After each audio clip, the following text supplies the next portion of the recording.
नमस्कार दोस्तों। प्रस्तुत है मुंशी प्रेमचंद जी द्वारा लिखी कहानी ठाकुर का कुआं। जोखू ने लोटा मुंह से लगाया तो पानी में सख्त बदबू आई।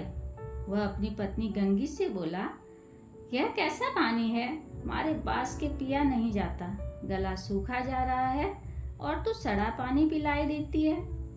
गंगी प्रतिदिन शाम को पानी भर लिया करती थी। कुआं दूर था, बार बार जाना मुश्किल था। कल वह पानी लाई तो उसमें बू बिल्कुल न थी। आज पानी में बदबू कैसी? उसने लोटा नाक से लगाया तो सचमुच बदबू थी। जरूर कोई जानवर कुएं में गिरकर मर गया होगा, मगर दूसरा पानी आवे कहां से? ठाकुर के कुएं पर कौन चढ़ने देगा? दूर से लोग डांट बताएंगे। साहू का कुआं गांव के उस सिरे पर है, परंतु वहां भी कौन पानी भरने देगा? कोई तीसरा कुआं गांव में है नहीं। जोखू कई दिन से बीमार है। कुछ देर तक तो प्यास रोके चुप से पड़ा रहा, फिर बोला, अब तो मारे प्यास के रहा नहीं जाता। ला थोड़ा पानी नाक बंद करके पी लूं। गंगी ने पानी न दिया। खराब पानी से बीमारी बढ़ जाएगी, इतना जानती थी, परंतु यह न जानती थी कि पानी को उबाल देने से उसकी खराबी जाती रहती है। बोली, यह पानी कैसे पियोगे? न जाने कौन जानवर मरा है। कुएं से मैं दूसरा पानी लाए देती हूँ। जोखू ने आश्चर्य से उसकी ओर देखा।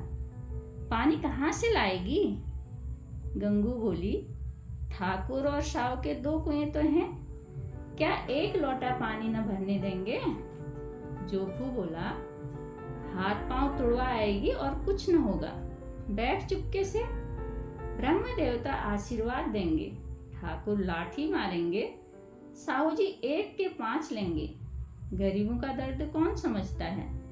हम तो मर भी जाते हैं तो कोई द्वार पर झांकने तक नहीं आता। कंधा देना तो बड़ी बात है, ऐसे लोग कुएं से पानी भरने देंगे? इन शब्दों में कड़वा सत्य था। गंगी क्या जवाब देती, किंतु उसने वह बदबूदार पानी पीने को न दिया। रात के 9 बजे थे। थके मादे मजदूर सो चुके थे। ठाकुर के दरवाजे पर 10-5 बेफिक्रे जमा थे। मैदानी बहादुरी का तो अब न जमाना रहा न मौका।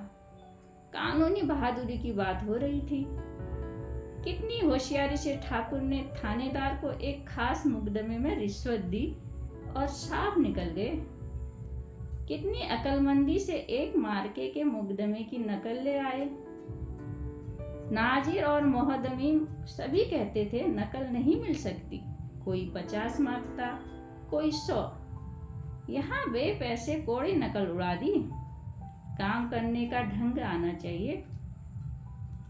इसी समय गंगी कुएं से पानी लेने पहुंची। कुप्पी की धुंधली रोशनी कुएं पर आ रही थी।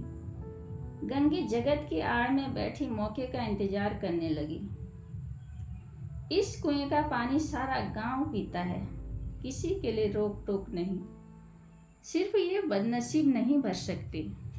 गंगी का विद्रोही दिल रिवाजी पाबंदियों और मजबूरियों पर चोट करने लगा। हम क्यों नीच हैं और ये क्यों ऊंच हैं?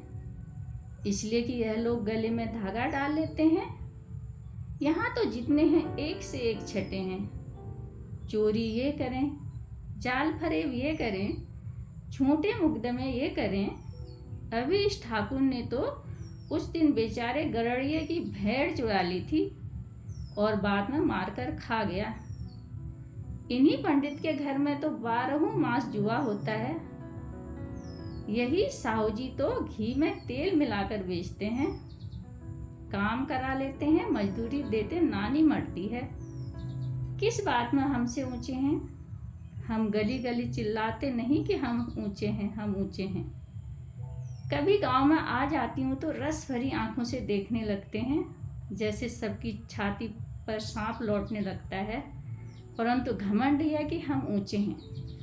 तभी कुएं पर किसी के आने की आहट हुई। गंगी की छाती धक धक करने लगी कि कहीं देख ले तो गजब हो जाए, एक लात भी तो नीचे न पड़े। उसने घड़ा और रस्सी उठा लिया और झुककर चलते हुए एक वृक्ष के अंधेरे साये में जा खड़ी हुई। कब इन लोगों को दया आती किसी पर। बेचारे महंगू को इतना मारा कि महीनों लहू थूकता रहा, इसलिए कि उसने बेगार न दी थी। इस पर ये लोग ऊंचे बनते हैं। कुएं पर स्त्रियां पानी भरने आई थी, उनमें बात हो रही थी। खाना खाने चले और हुक्म हुआ कि ताजा पानी भर लाओ। घड़े के लिए पैसे नहीं हैं। हम लोगों को आराम से बैठे देखकर जैसे मर्दों को जलन होती है। हाँ, यह तो नहीं हुआ कि कलशिया उठाकर भर लाते, बस हुक्म चला दिया कि ताजा पानी भर लाओ, जैसे हम लौंडियां हैं। लौंडियां नहीं तो और क्या हो तुम? रोटी कपड़ा नहीं पाती, 10-5 रुपये भी छीन झपट कर ले ही लेती हो। और लौंडियां कैसी होती हैं? मत लजाओ दीदी, छिन भर आराम करने को जी तरस कर रह जाता है। इतना काम किसी दूसरे के घर कर देती तो इससे कहीं आराम से रहती। ऊपर से वह एहसान मानता।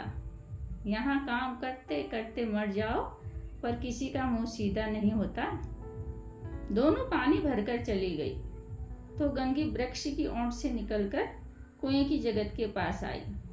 बेफिक्रे चले गए थे। ठाकुर भी दरवाजा बंद कर अंदर सोने जा रहे थे। गंगी ने क्षणिक सुख की सांस ली। किसी तरह मैदान तो साफ हुआ। अमृत चुरा लाने के लिए जो राजकुमार किसी जमाने में गया था, वह भी शायद इतनी सावधानी के साथ और समझबूझ के साथ न गया हो। गंगी दबे पांव कुएं की जगत पर चढ़ी। विजय का ऐसा अनुभव उससे पहले कभी न हुआ था। उसने रस्सी का फंदा घड़े में डाला, दाएं बाएं चौकन्नी दृष्टि से देखा, जैसे कोई सिपाही रात को शत्रु के किले में सुराग कर रहा हो। अगर इस समय वो पकड़ी गई तो फिर उसके लिए माफी या रियायत की रत्ती भर उम्मीद नहीं। अंत में देवताओं को याद करके उसने कलेजा मजबूत किया और घड़ा कुएं में डाल दिया। घड़े ने पानी में गोता लगाया, बहुत ही आहिस्ता, जरा भी आवाज न हुई। गंगी ने 2-4 हाथ जल्दी जल्दी मारे। घड़ा कुएं के मुंह तक आ पहुंचा। कोई बड़ा सहजोर पहलवान भी इतनी तेजी से घड़ा न खींच सकता था। गंगी झुकी कि घड़े को पकड़कर जगत पर रखे कि एकाएक ठाकुर साहब का दरवाजा खुल गया। शेर का मुंह भी इससे अधिक भयानक न होगा। गंगी के हाथ से रस्सी छूट गई। रस्सी के साथ घड़ा धड़ाम से पानी में गिरा और कई क्षण तक पानी में हिलकोरे की आवाज सुनाई देती रही। ठाकुर कौन है पुकारते हुए कुएं की तरफ आ रहे थे। और गंगी कुएं की जगह से कूदकर भागी जा रही थी। घर पहुंचकर देखा, जोखू लोटा मुंह से लगाए वही मैला कुचैला पानी पी रहा है। इस कहानी में प्रेमचंद जी ने अछूतों, दलितों की निम्न सामाजिक प्रतिष्ठा और छुआछूत के कारण जिस अपमानजनक परिस्थितियों से उन्हें गुजरना पड़ता है और जिस दर्द को सहन करना पड़ता है, उसका वर्णन किया है। व्यक्ति कर्म से ऊंचा होता है, न कि जाति और धर्म से। धन्यवाद।